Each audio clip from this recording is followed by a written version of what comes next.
Everything? Okay. All right, I got, I see 1:30, so we're going to go ahead and kick off. First of all, thanks everybody for coming. Can't even tell you how excited I am to be here talking about insider threat monitoring, data loss prevention, ethics, and some of the research I've been doing. So I'm Pesto. I'll introduce myself here in a little bit more in depth in just a moment, but I wanted to kind of give everybody an idea of what's going to happen. So I'm a graduate student at the University of North Texas. I've got about 6 weeks left. I can taste it before I finish my master's degree in analytics. And that was kind of the genesis of this talk. This talk isn't part of the project, but some of the research I did was kind of the start of it. And as the name suggests, I'm looking at insider threat in the workplace, right? So insider threat monitoring is part of the information security department, how that intersects with employee privacy, what role consent of user plays in that.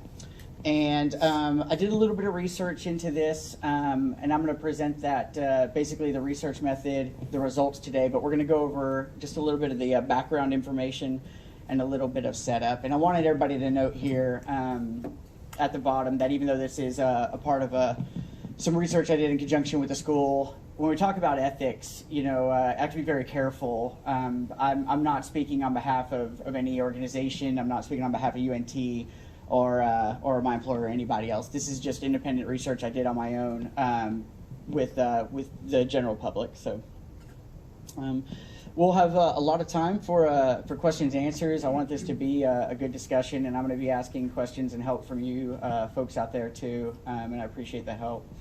But a little bit about me. I got involved with information security last century.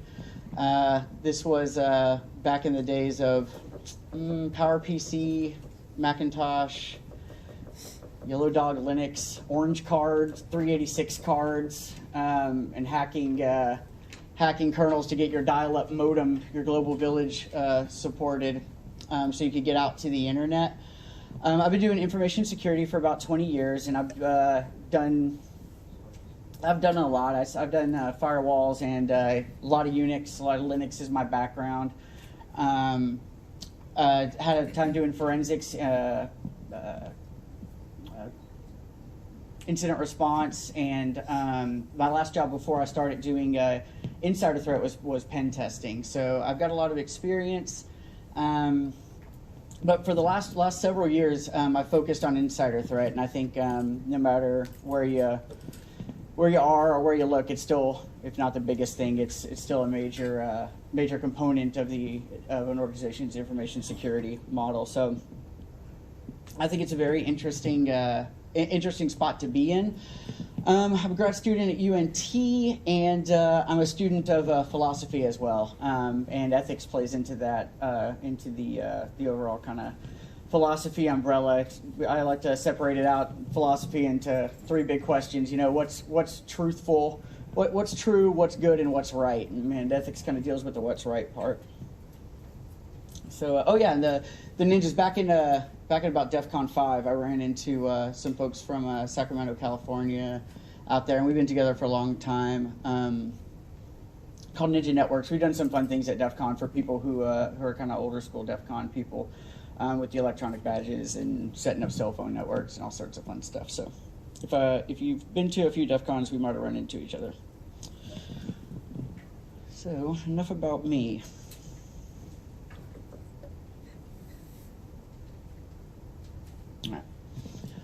I'm gonna start out the talk here by asserting that maintaining a high ethical standard is really important to an information security practice, and especially to an insider threat practice. We're gonna have a small conversation about that, and I'm gonna ask for your help with that in a minute. But I'm gonna tie that to employee privacy. We're gonna talk about how that expectation of privacy hinges on consent, right? About what a user is consenting to, and about how we can maintain an ethical practice once we get a grasp of what the user is consenting to. One of the other big questions I had, this is tangential, but is also very important, is I wanted to know if I've been in InfoSec for a long time, and my circle is mostly InfoSec people. So I want to know if I'm just basically in an echo chamber and everybody's kind of nodding their heads, agreeing that everybody knows what expectations are from a user's point of view. I really wanted to find out if people who weren't in the industry really shared the same opinions that InfoSec do, or if not, how they diverge when we talk about consent and we talk about privacy. So this was the research I set out to do. This is what we're going to talk about a little bit. I'm going to spend just a few more minutes narrowing the scope here and drilling down, setting up what we're going to talk about. So, insider threat, big broad category. It can include, locks and doors. It can include cards and badges. It can include, collusion, anti-fraud, a whole bunch of things. But I'm going to narrow this down to data loss prevention. So data loss prevention, if anybody's not familiar with the technology, DLP is basically, it's kind of like IDS in a way, right? You're sniffing for traffic, and if you find something that matches what you think is suspicious, you can read it. But when we're talking about running this on things like webmail, you're essentially talking about reading people's mail, right? I think instantly that brings privacy questions to the forefront, right? As more people, more organizations, I would say more organizations, as organizations are moving from on-prem Outlook or on-prem Lotus or whatever to Google for Work or O365. What's internal and what's external, right? There's questions about that. This is going to go through the port 80, port 443 path that a lot of DLP is already running on. So you may not have run, as an organization, DLP on your internal mail servers, because if it's internal, it's obviously not going out, right? But you would be running it external. So I'm going to narrow it down to that because it's easy to explain to people who aren't in the industry in simple terms of basically reading your email, right? I'm going to draw a line between ethics and legalities, right? A lot of times in my circles, we ask each other, hey, is it okay if we do this? And we say, yeah, we're good. The lawyer signed off on it, or we can put a case law, or we can say the Wiretap Act, or whatever it is. We talk about the legalities. Anybody who does this for a living is hopefully working in conjunction with the legal department or with an attorney or with someone who knows more about law than I do. I certainly don't know much about it, but I do. If anybody's curious about case law, it's only slightly less gray than the ethical questions. I mean, there's a lot of back and forth on employee privacy, employee rights versus company rights, even domestically. But as one user reminded me, or one InfoSec pro, this was a great part of the project. I put some of these quotes on here to give some feedback. I got to get feedback from a lot of people on what they thought when they think of ethics and privacy. And I separated out between people who are in the industry, I call them InfoSec pros, and people who don't work in the industry that I just referred to as users. But this one reminded me from Europe that depending, how it's deployed, it could be super illegal, all right? A step above illegal, which is another reason for me not to really talk about the law too much. And I want to separate it out really concretely by saying, when we violate the law, right? We could face criminal charges. We could face a judge could fine us. If we're behaving unethically, that's sometimes the case. They do, but we get fired. We lose our certification, right? We lose our reputation. It's a different conversation if someone's behaving unethically versus illegally, as long as it's not both.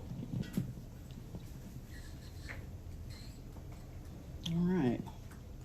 So far, so good. Now I'm going to need your help. I've talked long enough.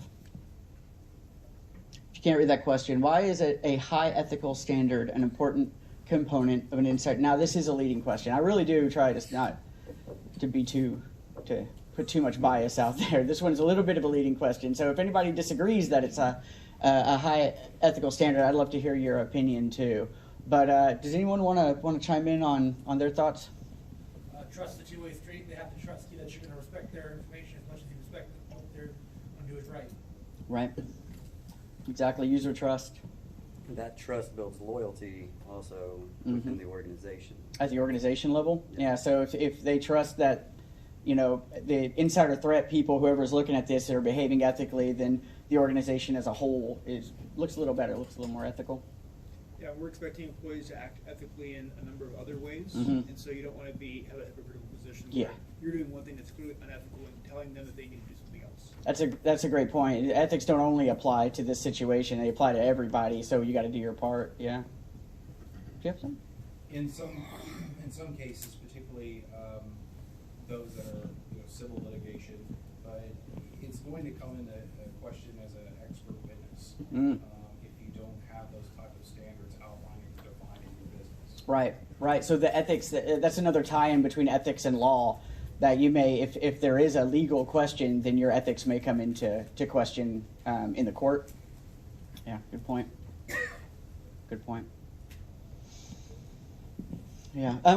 So I'm going to cover a couple. I think we mainly covered what I had on this, but I'm going to give in my 2 cents, 1.5 cents.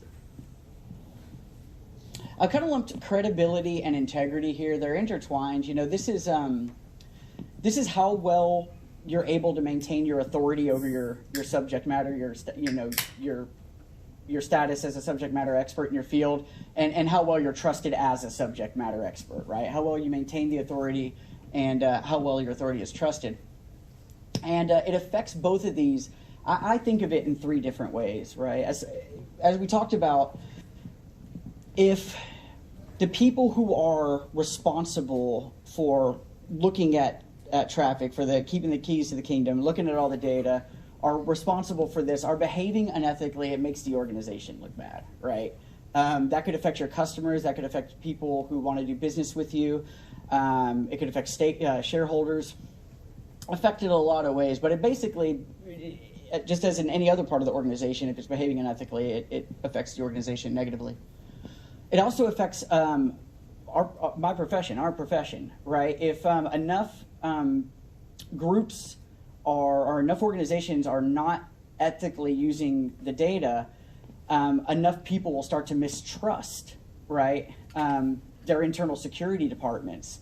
That affects the profession as a whole. Maybe people think it's not worth investing if they're doing more harm than good, or if they're a liability, right? It affects the entire profession. And finally, of course, your personal reputation.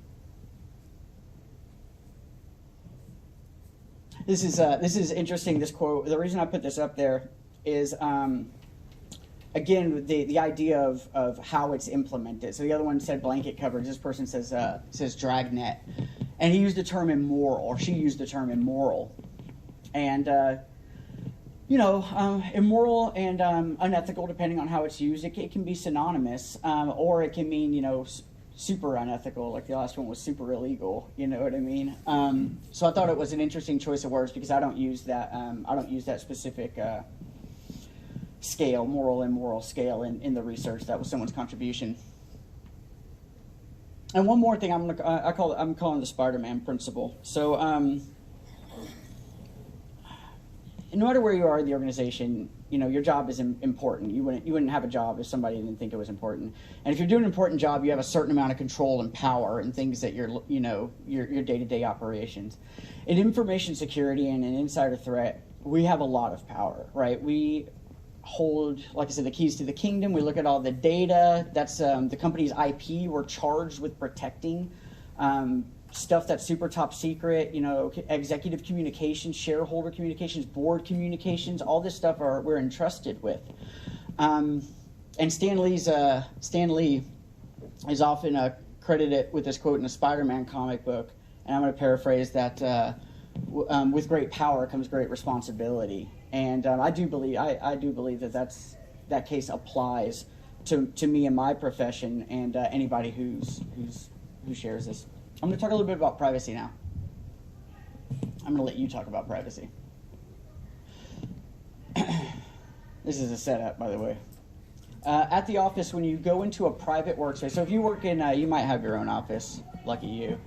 But if you work on basically a beanbag couch like everybody else that you had to fight someone over, and you need to call, maybe you're going through a divorce and need to talk to your attorney, maybe your a loved one's in the hospital and you need to talk to the doctor, whatever it is, a private conversation. You get up, you go to a private workspace or an empty office, and you close the door so you can have that phone conversation. What's your expectation of privacy from your employer? It's an open-ended question, and it can mean a lot of things, but I'd like to hear your... Yeah. Depends on the acceptable use in your contract at the time. Mm-hmm. Your acceptable use says that you're not allowed to have private conversations on premises, Mm-hmm. and you signed it, then it's too late. So it goes back to consent, right? If you've consented, okay. Code of conduct violation, maybe? Code of conduct, right? Right. Okay. Yeah, that would definitely put, if you're the one violating the code of conduct, that definitely puts the ethical onus on you, I would say. There are situations, I don't know, there are definitely situations, clean rooms and things like that, where it's just, and usually they let you go out for a conversation. You just can't have it inside, right?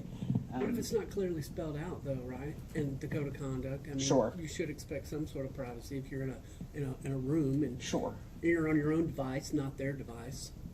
Sure. Essentially. Sure. Yeah, that might make a difference. Whether you're on your, whether you're on your cell phone or you're using the phone on the desk might make a difference too, right?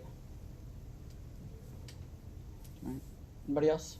I think phones are kind of a distinct thing. Yeah. There is much history behind them. So I would expect more privacy from a phone conversation in a private room than Mhm. from an email on the company network. Mm. Right. That makes sense. Even though the content may be the same and the reason may be the same. It might be, yeah, exactly. But it's a different medium. We have a different attitude towards it, in a way. Right. Well, I mean, most of our business conversations are over Skype, but, we have, one-on-one conversations as well. I know that there are people who Sure. won't have a sensitive conversation over Skype because they swear Big Brother is listening. Really? Internally or like an external Big Brother? No, internally. Really? Yeah. Yeah, that's a good point. I actually didn't think of that when I thought of this analogy about how much is actually VoIP now. I mean, a lot of it's VoIP. Well, right? they're going to be taking our phones away, so Yeah. which is great. 'Cause Giving you a our phones are headset. mine anyway, so vendors don't bother. Yeah, for sure. All right, anybody else on this one? Okay. All right. Well, I'm gonna. That sets up the. Oh, Well, I just have one thought. Sure.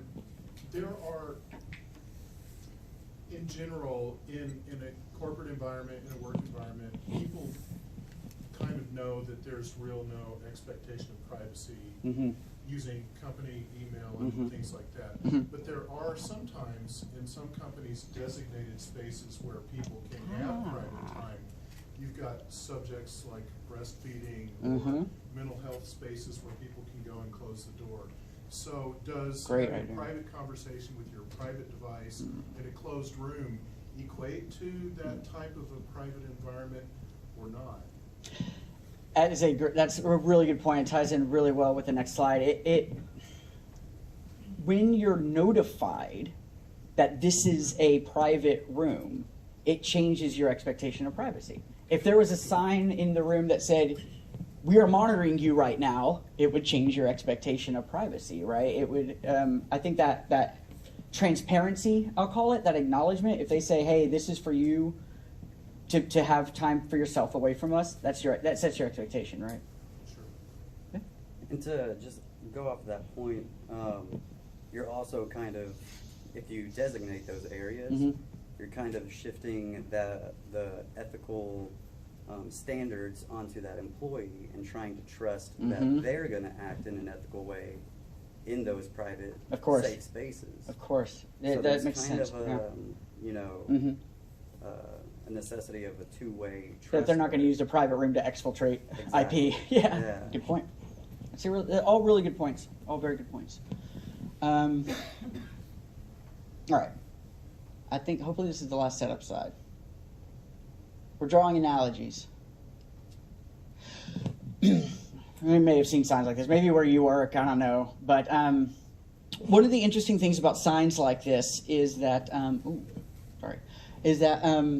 they don't really say what monitored means. And I'm going to give two examples on a wide spectrum, and you can imagine all the different situations that are between those two examples. On one hand, what this sign means is that over the ingress, over the front door, there's a box with a tube sticking out of it that you can see, and there's a little light on it.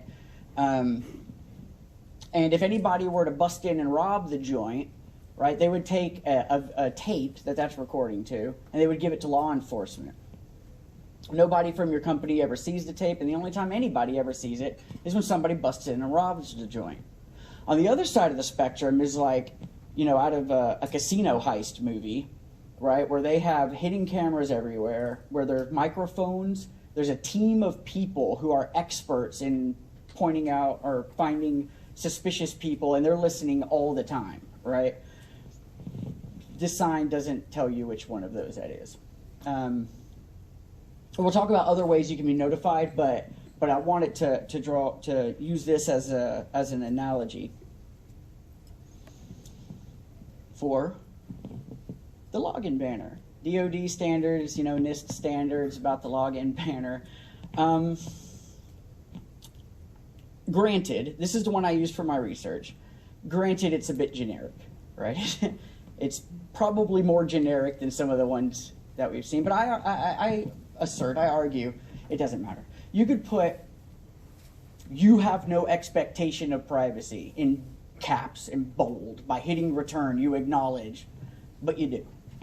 Okay, so if you say, okay, I know you guys are monitoring, and you log in and you say, this person, because I'm gonna tell this person, what's going on around here, and you write off this like epic flame, just this like glorious, magnificent flame, and that it shows up the next day on Twitter from one of your information security people about, hey, look at this hilarious flame that this person over here wrote in my company that I found as an internal threat professional. Some people might think that's unethical. You wouldn't expect that to happen. You expect that they're going to behave ethically with your data. But even if you were going to explain that, you have to put like your whole security policy in the consent banner, and nobody would read it, right? There's really no way to. I don't want to say there's no way. I tried to find out if we're effectively communicating what's actually happening, right? By the login banner and by our security policies. Yeah, and what's the other side of that is, let's say that we had a pretty succinct, very well worded consent banner, and everybody understood it, and they clicked OK, and now we can say, well, that user consented, right? He clicked OK, and that user consented. We could say that, but it doesn't really make it so, right? If we ask that user, did you consent to that? It's like, I clicked OK, but I really was not OK with it. Well, you shouldn't have clicked OK. Well, I did click OK, but I wasn't OK with it. We can say they consented. They went through an emotion. They went through an act. But if they don't know what they're consenting to, if I say, hey, can I borrow your pen? And then I steal it from you, then, well, you consented. You weren't expecting that. I didn't tell you the whole story of what I was going to do with it. You didn't know that part of it. You just, you knew that I was going to give you your pen. So that goes into the communication. Again, the communication of the consent banner, how well we're doing with gathering consent. All right. This is going to set up a little bit the next bullet. All right, so we talked about going in from a public area to a private room, and we close the door. Why do we do that? Right? Why do we close that door? Sometimes we do it just because we don't want to bother the people around us. If I'm going to have to talk to my kid's teacher for the 15th time, or principal, we just don't want. But but if we want privacy, if we don't want people to overhear, we close the door. Is there any significance in that from a privacy standpoint? What do you think? Maybe. I don't know if it has to be privacy. I mean, there have been cases where people they're busy. They don't need it. They don't want to be bothered. So it's just they're not open for people to come in. And Sure. Absolutely the case. Absolutely the case. But if you want it a little bit of privacy, would you leave the door open or closed? I'd close it. You close it. Yeah, close it. Yeah. I was gonna say, a lot of it's also cultural, right? So Oh. whether it's country culture or even business culture, right? Different businesses Really good operate in point. very different ways. So Really good I think point. a lot of this is wrapped around culture as well. That's a really good point. I could see in especially when I think of different cultures, I immediately go to Eastern cultures, especially in the workplace, about different expectations of privacy, different social norms, even that don't have to do with privacy, about what it means to get up and leave the table to have a conversation, could be interpreted very differently in different cultures. That's a really excellent point. Thank you. Excellent point. The significance of the closed door. Like that closed door subconsciously says, hey, there's a barrier here, this is meant to be isolated. So Oh, private. that's a good idea. It's almost like not only is it a physical, it's also the symbol of a barrier. It's a hey, if somebody tries to come in and you close the door, that's sending a message, right? If somebody comes in and opens the door and you go and just close the door on them, I think that sends a message. This goes into the reason it's kind of I know it's a little bit of an obvious question, but I'll explain it here. I think it'd be easiest. As an information security professional, I have told people to look for this lock in their browser. And if they see that lock, they know, A, they're talking to who they think they're talking to, right? If you see the lock and you're at your bank, you're good to go. Go ahead and put in your password. The other part is that people can't sniff that traffic, right? No one's going to be able to sit next to you and sniff your password if they see that lock, or if you see that lock. If you don't see that lock, don't log in, because you don't know if you're talking to the right people. You don't know if someone can sniff your password. Modern DLP breaks TLS encryption. Breaks. It's a biased word. Modifies. There are creative configurations of DLP will sniff the traffic in clear text and not notify the user. That lock will not go away. Right? That lock stays right there. Right? Even though we're monitoring, even though that's no longer the case. So I went through all that to set up that expectation of privacy. To some people it might not matter, but I think if it's clearly communicated, we can make a fair decision. We can ask the question about employee privacy in an educated way. We talked about the trained group of professionals at the casino, right? When you go into the room and close the door, will someone at in the casino say, "Hey, that looks suspicious"? I mean, you went up there for privacy. That's suspicious, and we're now going to zero in on you. And if someone, I don't think anybody does this. First of all, I mean, sure, someone does it, but I don't think it's very common. But for the sake of analogy, okay, turn on the microphone, turn on the camera. That person went into a closed room, but let's make sure this person isn't doing anything suspicious. The exact opposite of what you wanted. You wanted privacy, and now you're being monitored. Now, if there was a big, bright sign that said you are now being monitored, it would change your expectation of privacy, is the point. You close the door, light comes on, expectation of privacy. You don't know what DLP does. You don't know what DLP. You don't even know what looks like suspicious behavior, right? That really depends. We like to think it depends on company policy. It does. What it also depends on is how good your DLP software is and how well it's configured. All right? If for all you know, your IT security department reads thousands of false positives that have nothing to do with actual threats because they don't know how to properly write a signature. Right? I mean, it really hinges on the quality of software and the skill. Anybody ever here ever seen bad regex? I have. I have, right? So, excellent point. Yeah, you're not told, is my point here, that you're being monitored, or that it's even possible to monitor you, right? Okay. So again, the monitoring practice, the DLP monitoring practice, bugged room or big sign, goes back to that analogy. it's one conversation to say, hey, you're on a company computer. It's another conversation to say you're on your personal phone on the company network, and it's a question